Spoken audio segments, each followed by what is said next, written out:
Assalamualaikum warahmatullahi wabarakatuh. Selamat datang di channel Obor Keramat. Kali ini saya akan membawakan sebuah cerita. Cerita ini dialami oleh salah seorang narasumber ketika dia dan teman-temannya camping di suatu pantai. Namun siapa sangka mereka harus mengalami sesuatu yang benar-benar menakutkan. Bagaimana kisahnya? Simak terus ceritanya di channel Obor Keramat. Oke, kita mulai ke ceritanya.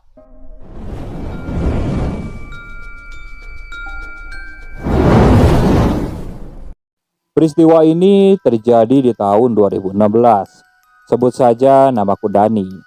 Saat itu, aku pulang ke kampung halamanku karena kebetulan bertepatan dengan hari raya. Aku mendapatkan libur lumayan lama saat itu, sekitar 10 harian. Beberapa hari aku habiskan waktu dengan keluargaku, karena kebetulan aku sendiri memang belum berumah tangga. Seperti tahun-tahun sebelumnya, ketika momen hari raya ini, biasanya teman-teman semasa sekolahku, mereka akan pulang kembali ke kampung halaman. Ada beberapa teman dekatku, sebut saja namanya Andre, Yusuf, Cecep, dan Ujang. Biasanya ketika momen lebaran seperti ini, kita akan berkumpul. Dan rumahku lah yang biasa dijadikan tempat berkumpul teman-temanku itu. Nah, di hari keempat ini, mereka mulai berdatangan ke rumahku. Kita mulai saling bertukar pengalaman, mengobrolkan kehidupan, dan lain sebagainya. Di tengah-tengah perbincanganku dan teman-temanku, mendadak aku mempunyai usulan. Bagaimana kalau kita liburan, berkumpul sekali-sekali lah. Aku bilang seperti itu kepada teman-temanku yang lain. Mereka mulai mengusulkan destinasi tempat yang akan mereka tuju. Dari mulai liburan ke kebun teh, ke pantai, ke gunung, dan lain sebagainya. Namun saat itu, aku lebih tertarik untuk liburan ke pantai. Karena memang sudah lama aku tidak ke sana. Saat itu, Cecep mengusulkan salah satu pantai di wilayah Jawa Barat, tepatnya Pantai Es. Aku sedikit penasaran juga ke sana, karena memang sudah lama tidak ke sana. Apalagi selama liburan ke sana, memang kita tidak pernah menginap. Aku mengusulkan kepada teman-temanku yang lain, bagaimana kalau kita sekalian camping saja di sana? Kan memang sudah lama kita tidak pernah camping. Teman-temanku tampak berpikir saat itu. Dan tak berapa lama mereka menyetujuinya. Dan saat itu, aku langsung mengusulkan bagaimana kalau besok harinya kita langsung berangkat ke sana. Tak berapa lama, teman-teman yang lain langsung setuju. Singkat cerita, setelah pulang teman-temanku, aku mulai mempersiapkan perlengkapan yang harus aku bawa. Kebetulan memang sebelum aku kerja, aku memang aktif sebagai aktivis yang biasa naik ke gunung. Jadi peralatan-peralatan camping memang sudah tersedia di rumah. Aku mulai mengecek kembali dari mulai tenda dan lain sebagainya. Setelah semuanya siap, aku mulai masukkan ke mobil supaya besok tinggal langsung berangkat saja. Singkat cerita, besok pun tiba. Teman-teman yang lain sudah mulai datang ke rumah. Hingga yang terakhir tinggal Cecep saja.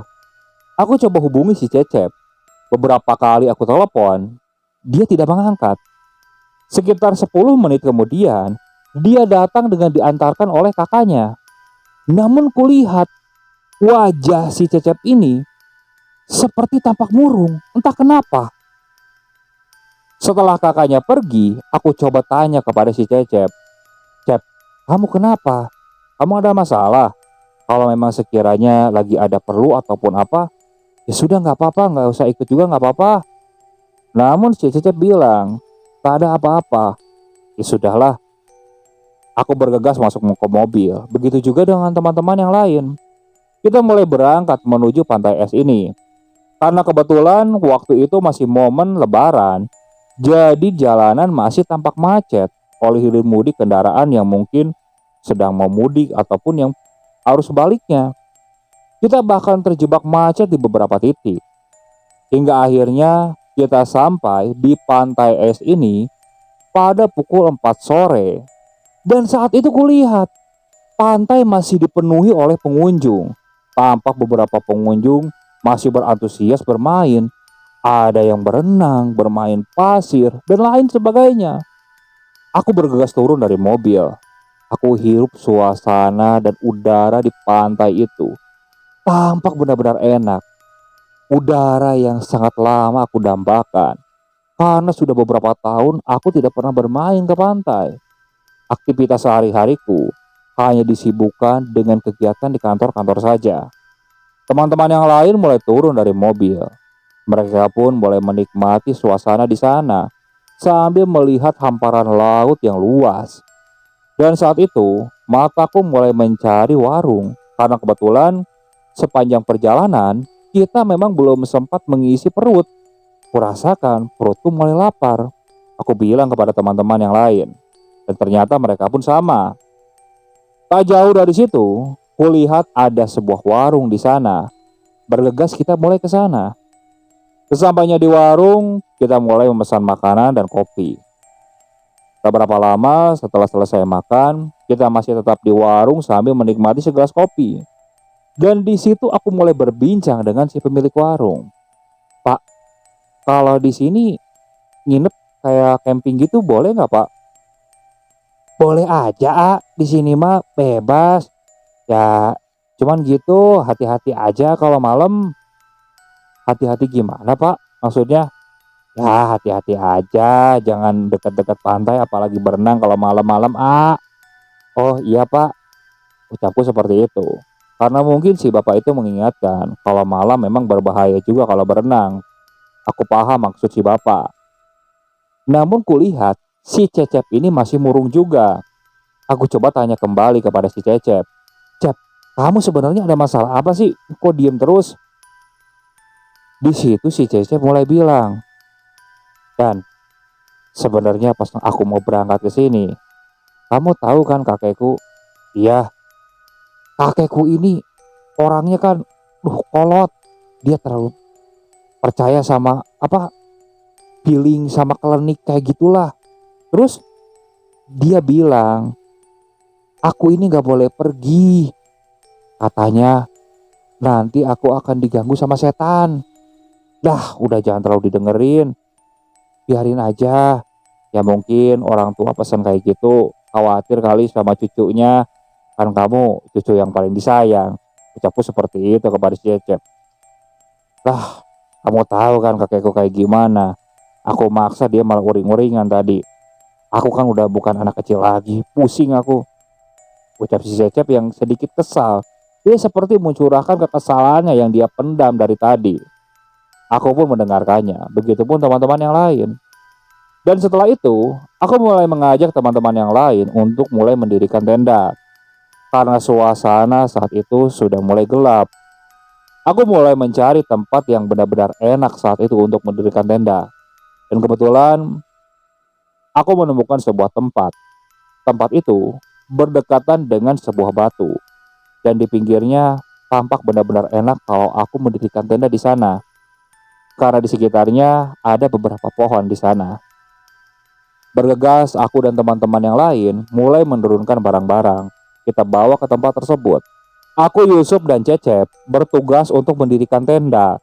Sedangkan Ujang dan Andre, mereka bertugas untuk mencari kayu bakar. Karena nanti malam rencananya kita akan membuat api unggun kecil untuk menghangatkan badan. Selepas maghrib, tenda sudah berdiri. Andre dan Ujang pun sudah kembali mengumpulkan kayu bakar. Mereka dapat lumayan saat itu. Karena kata mereka, di pinggiran pantai banyak kayu yang berserakan. Biasanya kalau camping seperti ini, yang bertugas masak Yusuf dan Cecep. Karena kami memang belum lama makan, rencananya selepas isya saja kita akan ngeliwat. Sambil menunggu waktu ngeliwat, kita mengobrol kembali. Kuperhatikan suasana pantai sambil mengobrol dengan teman-temanku. Tampak sepi. Pengunjung yang tadi ramai itu pulang semua. Tak ada yang camp di sana. Sepertinya hanya kita saja yang camping di sana. Namun tak jauh, aku masih mendengar suara-suara orang yang seperti mengobrol. Aku pikir mungkin itu si bapak pemilik warung atau orang yang sedang ngopi di warungnya. Karena posisi warung itu Jaraknya memang tidak terlalu jauh, mungkin sekitar 300 meteran. Tapi karena suasana di alam terbuka seperti ini dan sepi, mungkin suaranya terdengar. Hingga Adan Isa pun berkumandang. Cecep dan Yusuf mulai mempersiapkan memasak. Sedangkan aku, Andre, dan Ujang mulai menyalakan api unggun saat itu. Untuk memasak kita memang membawa kompor portable, jadi biar simpel. Sambil menunggu matang, kita kembali mengobrol. Membicarakan masa lalu, masalah pengalaman kita ketika camping, masalah di pekerjaan, dan lain sebagainya. Hingga tak terasa, waktu sudah menunjukkan pukul setengah 9 malam. Liwat pun sudah matang. Kita mulai makan saat itu. Selepas makan, aku mengajak teman-teman yang lain untuk ngopi di dekat pantai sambil menikmati deru ombak. Namun saat itu, Yusuf dan Cecep menolak. Mereka ingin di tenda saja. Ya sudah, saat itu, aku, Andre, dan Ujang bangkit dan mendekat ke arah pantai sambil membawa gelas kopi milik kami. Di sana kita mulai berbincang kembali. Ada sekitar setengah jam sambil menikmati suasana pantai. Entah kenapa, aku merasa ada suasana yang lain. Ada perasaan yang berbeda. Seakan ada yang memperhatikan di belakang, tepat di arah tenda kami. Otomatis aku menoleh. Dan saat aku menoleh, tepat di dekat tenda kami ini, aku seperti melihat ada sosok hitam yang sedang berjongkok di tenda. Melihat seperti itu, aku langsung bangkit. Khawatirnya itu adalah maling atau orang yang hendak berbuat jahat. Sialnya saat itu aku tidak membawa senter. Senter aku tinggalkan di tenda. Aku bangkit, aku berteriak, "Woi, ngapain woi? Lagi apa di situ?" Si Andre dan si Ujang yang mendengar gelagatku seperti itu, mereka bangkit. "Ada apa, Dan?" "Itu ada orang." Aku langsung berlari ke arah tenda. Si Andre dan si Ujang pun mengikutiku dari belakang. Si Cecep, ya, dan si Yusuf kebetulan yang berada di dalam tenda langsung keluar. "Ada apa, Dan?" "Di sini aku kayak ngeliat orang tadi jongkok di pinggir tenda." "Mana ah, gak ada siapa-siapa. Lagian tadi kalau ada orang, aku juga dan si Yusuf pasti dengar. Lagian aku di dalam gak tidur kok." "Bener, aku gak bohong. Tadi di pinggir tenda itu aku lihat." Aku coba cek di pinggir tenda. Karena posisinya di pasir, kalau ada memang orang yang duduk jongkok di situ di pinggir tenda, bekasnya pasti ada. Ini tidak sama sekali. Di situ aku mulai heran. Perasaan tidak enak mulai muncul. Karena aku yakin aku tidak salah lihat. Sosok itu hitam, namun kulihat tangannya memang panjang. Tidak seperti manusia pada umumnya. Sudahlah saat itu. Rekan-rekan yang lain termasuk si Andre dan si Ujang, mereka memutuskan untuk mendekat ke arah pantai juga. Yusuf dan Cecep setelah mendengar penjelasanku, mereka jadi diam di luar tenda. Begitu juga denganku. Yang di pinggir pantai hanya si Andre dan si Ujang saja. Jadi aku, Yusuf, dan si Cecep diam di luar tenda. Aku masih membahas apa yang kulihat itu.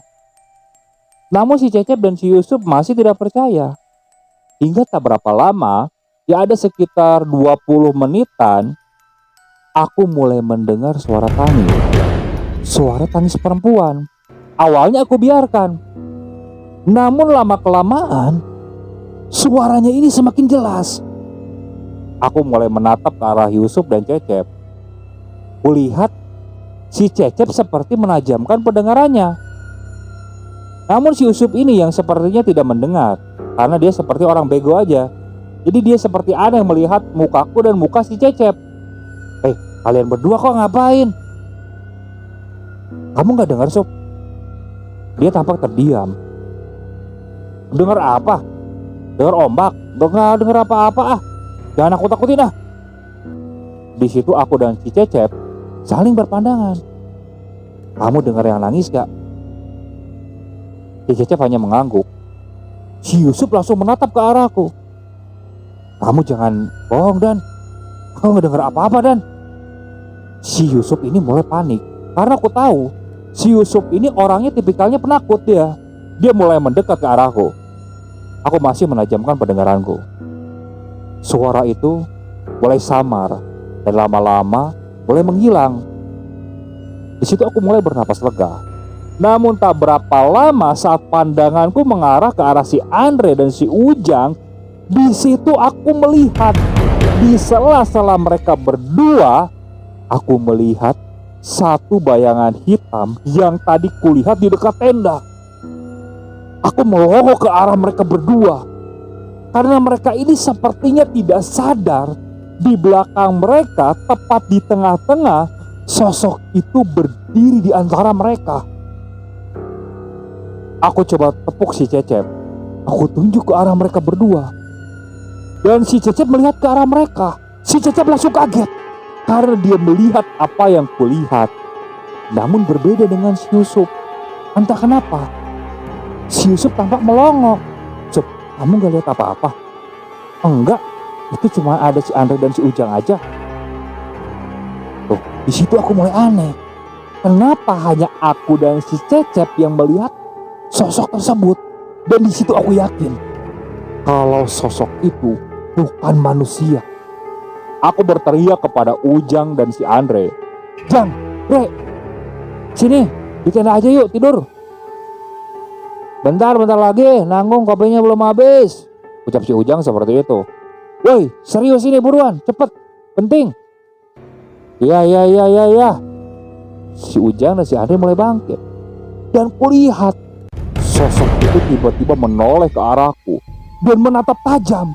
Matanya berwarna merah. Dia seperti menatapku, seperti memberikan intimidasi. Di situ aku terdiam langsung menundukkan pandanganku. Aku khawatir sosok itu akan berbuat macam-macam. Andre dan Ujang mulai mendekat ke arahku. Ada apa sih, Dan? Gak, udah, kita malam ini langsung tidur aja. Cep, muka kamu kenapa kok pucat gitu? Takut kamu? Abis digodain Kunti apa? Ucap si Andre nyeletuk seperti itu. Nek, ngomong jangan macam-macam. Ini di tempat kayak apa sih? Sorry. Dah, kita masuk aja ke tenda. Ucapku seperti itu, dan kita mulai masuk ke dalam tenda. Di dalam tenda, kita mulai memposisikan untuk tidur. Ya, walaupun memang tendanya tidak terlalu besar, tapi cukup untuk kita berlima tidur. Namun sialnya, saat aku mulai merebahkan diri, aku mulai merasakan seperti ada orang yang mendekat ke arah tenda. Karena suara langkahnya ini terdengar. Aku masih diam di dalam tenda hingga aku dengar langkah itu benar-benar jelas mendekat ke tenda.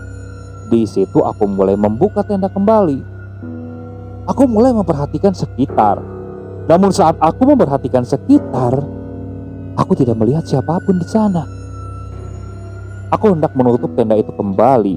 Namun saat aku hendak menutup resletingnya, di situ aku melihat sekelebat bayangan putih. Sekelebat bayangan putih itu melintas tepat di depan pintu tenda. Sangat jelas. Bahkan aku sampai melompat ke belakang. Teman-teman yang lain kaget karena mereka memang belum tidur. Loh, kenapa, Dan? Aku kayak lihat yang lintas. Maksudnya teman-teman yang lain langsung membuka pintu tenda. Ada apa-apa, Dan? Udah, kita tutup aja, ucap Yusuf yang mulai sadar ada sesuatu yang tidak beres di sini. Mereka mulai memposisikan untuk tidur. Begitupun dengan aku. Namun tetap saja ternyata aku tidak bisa tidur. Perasaan ini tidak bisa tenang sama sekali. Aku merasa ada sesuatu yang benar-benar memperhatikan kami. Entah apa itu. Hingga akhirnya aku mulai duduk. Dan saat aku duduk, ternyata si Cecep dan si Andre mereka duduk juga. Mereka tidak bisa tidur. Hanya Yusuf dan Ujang yang terdengar mendengkur, yang sepertinya mereka cepat sekali untuk tertidur. Gak bisa tidur di luar yuk suntuk. Kalau sekiranya cuma numpang tidur aja mending di rumah aja lah, ucap Andre seperti itu. Dia mulai mendekat ke pintu tenda dan mulai membuka. Namun saat dia hendak keluar, dia tiba-tiba terdiam. Dan, Cep, kalian lihat itu nggak? Apa? Aku mulai mendekat ke arah si Andre. Si Andre menunjuk ke arah pantai. Dan saat itu aku melihat ada sosok perempuan yang sepertinya bermain-main ombak di sana. Perempuan itu mengenakan pakaian putih. Pakaiannya ini mirip gaun. Dan di situ anehnya, tuh, perempuan itu ngapain? Kalau memang manusia yang ingin bermain ke pantai, ngapain juga dia pakai gaun berwarna putih? Rambutnya panjang terurai. Bahkan sesekali dia diterpa angin, rambutnya ini bergoyang-goyang. Hingga tak berapa lama, perempuan itu mulai membalikkan diri. Dia menatap ke arah kami. Dia walaupun jauh, kulihat dia seperti melambai ke arah kami. Si Andre penasaran. Kita samperin yuk, samperin. Bawa senternya, bawa. Aku mulai membawa senter. Ini gimana sih? Yusuf sama si Ujang, udah biarin aja. Aku, Cecep, Andre mulai bangkit dan mendekat ke arah sana. Namun saat kita mulai mendekat, sosok perempuan ini anehnya, dia terus mendekat ke arah bibir pantai hingga sampai di dekat hamparan lautnya. Tuh. Dan setauku, daerah itu cukup dalam. Aku tarik si Andre sebelum mendekat ke arah pantai. Dek, bentar, Dek. Itu perempuan kok mendekat ke arah pantai yang dalam. Tapi dia kayak ngambang, kayak ngelayang. Di situ aku mulai merasa ada sesuatu yang janggal dengan perempuan itu. Begitu juga si Cecep. Si Cecep langsung bersembunyi di belakangku. Udah, kita balik lagi aja ke tenda. Balik lagi. Namun saat kita membalikkan badan, di situ aku melihat, dan kami bertiga pun melihat, ada sosok hitam. Itu berdiri tepat di depan pintu tenda. Itu menatap ke arah kami. Di situ aku langsung kaget. Bagaimana kondisi Ujang dan Yusuf di dalam? Tapi aku juga tidak berani langsung mendekat. Karena sosok itu benar-benar berdiri tepat di pintu tendanya. Aku bingung harus berbuat apa. Kulihat ke arah Andre dan si Cecep. Gimana Gak tahu. Namun tak berapa lama kita mendengar ada suara di belakang kita. Ayo main temenin Neng ayo sini Jantung kita seasa mau copot saat itu. Karena kita yakin di belakang kita ini sosok perempuan yang tadi melayang di depan pantai itu. Pelan-pelan kita mulai menengok ke belakang. Dan saat kita menengok ke belakang, tampak wajah perempuan itu benar-benar hancur, tidak berbentuk sama sekali. Hanya gumpalan daging merah dan darah yang terlihat di wajahnya. Bahkan bola matanya itu sudah tidak berada di tempatnya. Itu menggantung, ada yang menggantung di pipi, dan satunya lagi hilang entah kemana. Benar-benar menyeramkan. Apalagi saat berbicara, mulutnya ini menganga, benar-benar mengerikan. Dan saat itu si Cecep yang sudah tidak kuat menahan rasa takutnya itu langsung pingsan di tempat. Aku dan Andre bingung. Andre menarikku untuk meninggalkan si Cecep. Tapi mau bagaimana lagi? Aku sendiri juga takut. Aku bingung harus berbuat apa saat itu. Aku berlari hendak mencari pertolongan.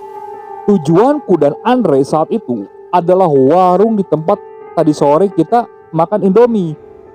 Mudah-mudahan warung itu buka. Aku berlari dengan si Andre sekencang mungkin. Bahkan sesekali aku mendengar suara tawa perempuan tersebut. Benar-benar menakutkan. Aku berlari ke sana. Alhamdulillahnya warung itu ada orangnya. Jadi si bapaknya memang masih buka.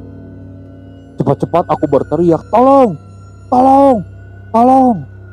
Tak berapa lama ada berdiri 3 bapak-bapak di warung tersebut. Mereka pun mulai berlari mendekat ke arah kami. Aku yang saat itu merasakan kaki sudah lemah hanya bisa terdiam di tempat bersama si Andre. Hingga tak berapa lama ketiga bapak-bapak itu sudah sampai, dan salah satunya adalah pemilik warung tersebut. "Kalian kenapa?" Aku menceritakan apa yang terjadi. Aku menunjuk ke arah lokasi si Cecep. Kalau tadi si Cecep pingsan di sana. Mereka pun minta diantarkan ke sana. Aku bangkit, walaupun aku masih merasakan kakiku masih lemas. Namun sampai di lokasi si Cecep, di situ aku lebih kaget karena aku tidak bisa melihat si Cecep. Si Cecep ini hilang. Aku bingung. Aku berteriak-teriak, "Cep, Cecep, Cecep!" Namun tak ada jawaban sama sekali. Aku berlari ke arah tenda. Di dalam tenda, si Yusuf dan si Ujang itu masih terlelap tidur. Aku bangunkan mereka berdua. Mereka yang baru bangun tidur tampak kebingungan. Aku menceritakan apa yang terjadi. Setelah mendengar si Cecep hilang, si Yusuf dan si Ujang pun langsung kaget. Kita mulai mencari keberadaan si Cecep. Kita mulai berteriak-teriak. Namun tak berapa lama, ada sekitar 20 menitan kami mencari. Salah satu bapak-bapak di sana melihat ada bayangan hitam di dekat bibir pantai yang lumayan jauh dari lokasi kami. Itu kayak manusia di dekat pantai. Aku melihat ke arah yang ditunjukkan oleh si bapak tersebut. Dari perawakannya, itu mirip seperti si Cecep, tapi jaraknya lumayan jauh, ada sekitar 400 meteran. Namun karena saat itu bulannya cukup terang, jadi bisa terlihat dengan jelas ada bayangan manusia di sana. Aku berlari mendekat, berharap itu Cecep. Ketika sudah dekat, ternyata benar, itu Cecep. "Cep, Cep!" Namun Cecep melihat ke arahku dengan tatapan yang lain. Aku mulai merasakan ada perasaan tidak enak. Saat sudah benar-benar dekat, kulihat si Cecep meliuk-liuk menari-nari seperti perempuan. Di situ aku langsung menghentikan langkahku. "Kenapa? Si Cecep nari-nari?" Ketiga bapak-bapak yang tadi mengikutiku, mereka langsung berlari ke arah si Cecep, sepertinya menyadari kalau si Cecep ini sedang kesurupan. Si Cecep ditangkap oleh kedua bapak-bapak tersebut, dan salah satunya si pemilik warung tersebut itu seperti menempelkan tangannya di kening si Cecep. Kulihat si Cecep meronta-ronta. Aku berlari mendekat ke arah si Cecep. Niatnya aku ingin membantu. Namun si Cecep ini meronta-ronta cukup kuat. Aku berniat memegangi kakinya. Sialnya, tenaga si Cecep ini cukup kuat. Aku ditendang oleh si Cecep. Aku terpental lumayan jauh. Sungguh aneh. Padahal si Cecep setahu tenaganya tidak sampai seperti ini. Andre, Yusuf, dan si Ujang berusaha memegangi si Cecep. Si Cecep terus meronta-ronta. Si bapak pemilik warung itu masih membacakan beberapa doa yang aku tidak mengerti, sambil tangannya terus ditempelkan di kening si Cecep. Si Cecep meraung-raung, dan suaranya ini seperti suara kakek-kakek, tapi lebih menyeramkan. Dan dari kata-kata saat dia meracau, ada satu kalimat yang benar-benar aku ingat. "Aku ingin anak ini. Aku ini anak ini." Kalau di bahasa Indonesia ini seperti itu. Tapi pas kejadiannya, sosok yang masuk ke dalam tubuh si Cecep ini bilangnya pakai bahasa Sunda. Seperti inilah. "Aing hayang budak ieu. Budak ieu arek dibawa ku aing. Arek dijadikan balan ngaing." Aku mendengar seperti itu takut. Aku takut si Cecep kenapa-napa. Apalagi saat itu aku ingat pesan kakeknya si Cecep, kalau si Cecep akan diganggu oleh setan. Aku panik saat itu. Aku berdoa supaya si Cecep bisa disembuhkan. Si bapak pemilik warung itu menengok ke arahku. "Bapak, gak sanggup. Harus dibawa ke sana aja. Jangan di sini."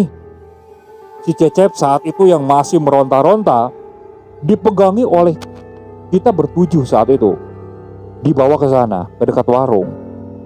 Sesampainya di dekat warung, salah satu bapak-bapak di sana sepertinya meminta pertolongan ke orang lain. Sedangkan yang lainnya masih memegangi si Cecep. Si Cecep ini mengamuk. sambil sesekali menunjuk ke arah kita berempat. Dan saat itu dia seperti memarahi kami. Kami bingung, salah kami ada di mana? Apa karena kami camp di tempat itu? Apa tempat itu adalah tempat si kakek tersebut? Ada sekitar 10 menit kemudian, si bapak yang berlari itu datang dengan seseorang. Orang itu lumayan tua. Dia mendekat ke arah si Cecep. Dia hanya menatap ke arah si Cecep. Dan tak berapa lama, si Cecep seperti mengendurkan tenaganya. Dia tidak mengamuk sama sekali. Hingga tangan si Cecep ini dipegang oleh si kakek tersebut. Dan tak berapa lama, si Cecep berteriak kencang dan langsung terulai. Sudah selesai. Dah. Kasih minum anaknya. Pemilik warung langsung mengambilkan segelas air minum saat itu dan dibaca-bacakan oleh si kakek tadi. Nanti kalau bangun, minumin airnya ya. Sudah. Malam ini kalian mending di sini aja. Jangan balik ke tenda ya, biar lebih aman. Kalau ada apa-apa, susulin aja. Mbah ada di sana. Oh iya Mbah, makasih Mbah. Ucapku seperti itu. Si Mbah itu lalu pamit dan pergi.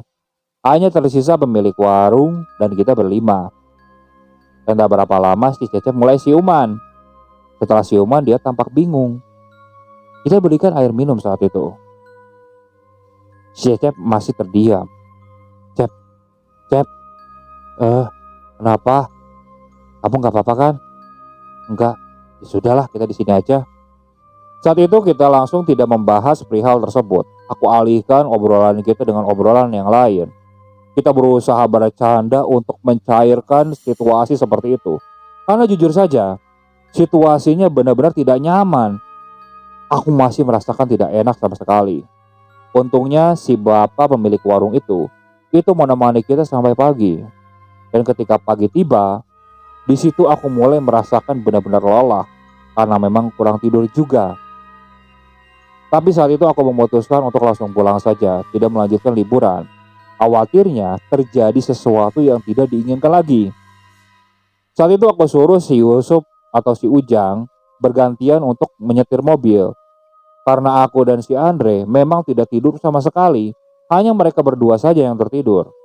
Dan sepanjang perjalanan ini, ku perhatikan si Cecep, dia tampak lebih banyak diam. Padahal sesekali sudah kita pancing, bercanda dan lain sebagainya. Di situ aku mulai merasakan ada sesuatu yang berbeda. Cepat-cepat saat itu aku suruh si Yusuf untuk memasuki mobil sekencang mungkin untuk kembali ke kampung halaman kami. Singkat cerita, kita mulai sampai di rumah si Cecep. Karena saat itu aku ingin mengantarkan si Cecep duluan. Saat hendak sampai di rumah si Cecep, kulihat kakeknya si Cecep sudah berdiri di teras rumah. Dia seperti menunggu kedatangan kami. Padahal saat itu kita tidak mengabari kalau kita pulang hari itu. Nah, saat kita turun dari mobil, kakeknya si Cecep langsung mendekat ke arah kita. Budak pedagong, cek aing oge montong mangkat cia. Jadi begitu. Tahu-tahu kakek si Cecep marah-marah seperti itu. Otomatis kan kita langsung menundukkan kepala. Dan di mobil tiba-tiba si Cecep kembali mengamuk. Dia menggeram. Aduh sia, macam-macam sia kayak icu aing. Tahu-tahu kepala si Cecep digelepok sama kakeknya. Buk! Si Cecep langsung terulai sekaligus. Batang!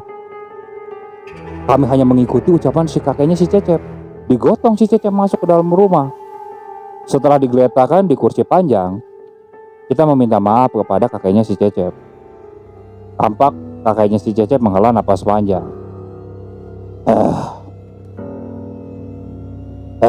Si Cecep tengges dicarek ku saya supaya gak ikut, karena dia ini paling sensitif sama makhluk gaib. Dan saat mau berangkat, kakek punya perasaan gak enak bahwa dia bakalan diganggu. Makanya gak dibolehin, tapi kekeh ngeyel. Katanya si Cecep udah gede, Masa masih diganggu setan? Ya sudahlah, terserah, kata kakek itu kan. Balik kan ujung-ujungnya kayak gini. Di situ kami semua minta maaf karena kita tidak tahu kalau rencana liburan kita malah berujung petaka seperti ini. Tak berapa lama si Cecep ciuman. Namun kali ini kulihat si Cecep tampak biasa, berbeda saat ciuman di sana. Jadi wajahnya tampak seperti si Cecep. Kalau pas tadi waktu di pantai ya tadi malam dibangunkan itu, aku masih melihat wajahnya berbeda, masih banyak diam. Udah mendingan, Cep? Kapan baliknya, Kok udah nyampe rumah aja? Ucap si Cecep yang tampak bingung. Ya udahlah, kamu istirahat aja. Di situ aku mulai bernapas lega, karena aku yakin tadi malam semenjak disembuhkan juga, tampaknya makhluk tersebut masih berada di tubuh si Cecep. Dia seperti menunggu waktu ingin menyelakakan si Cecep. Untungnya kita memaksakan pulang. Kalau saja kita masih di sana, entah apa yang terjadi kepada si Cecep. Di situ kita kembali meminta maaf kepada kakeknya si Cecep dan langsung pamitan untuk pulang. 3 hari kemudian, waktu itu mereka mulai berkumpul kembali di rumahku karena kebetulan esok harinya aku harus kembali ke kota. Kita mulai membahas kejadian di sana. Aku menceritakan apa yang kami alami. Hanya Yusuf dan Ujang yang saat itu tidak merasakan apa-apa, sedangkan yang lainnya memang merasakan yang janggal. Dan si Cecep saat itu menceritakan kalau katanya saat dia mendengar suara perempuan, belakangnya ini seperti ditekan oleh sesuatu, dan sesuatu itu seperti benar-benar menusuk ke dalam tubuhnya. Dan saat itu dia sudah tidak sadar sama sekali. Jadi pas di warung saat dia sadar, kata si Cecep, dia masih belum sadar. Dia seperti dibawa ke suatu tempat yang benar-benar asing. Dan tempat itu masih terdengar deru ombak. Yang dia tahu hanya batu karang dan deru ombak yang cukup kencang. Dia ketakutan. Namun saat itu dia melihat kakeknya tiba-tiba datang dan menariknya sekaligus. Di situ barulah dia sadar. Dan dia sadar sudah berada di rumah. Aku hanya menggelengkan kepala. Berarti firasat orang tua itu benar-benar kuat. Itu menjadi suatu pelajaran bagiku dan rekan-rekan yang lain. Kalau sekiranya kita hendak berangkat ke suatu tempat, kalau orang tua, kakek dan yang lainnya memang tidak mengizinkan, mending jangan berangkat sama sekali. Karena bisa saja kalau kita memaksakan berangkat, ada sesuatu yang menakutkan terjadi di sana. Oke, sekian untuk cerita kali ini. Saya mohon maaf apabila masih banyak kekurangan dalam pembawaan ceritanya. Kritik dan sarannya silakan kalian bisa cantumkan di kolom komentar. Tak lupa saya juga ucapkan terima kasih kepada narasumber yang sudah membagikan kisahnya, termasuk kepada para penonton yang setia mengikuti cerita dari channel Obor Keramat ini. Semoga kalian selalu diberikan kesehatan, dilancarkan rezekinya, dan dijauhkan dari musibah. Terus ikuti cerita-cerita yang dibawakan oleh channel Obor Keramat ini. Assalamualaikum warahmatullahi wabarakatuh.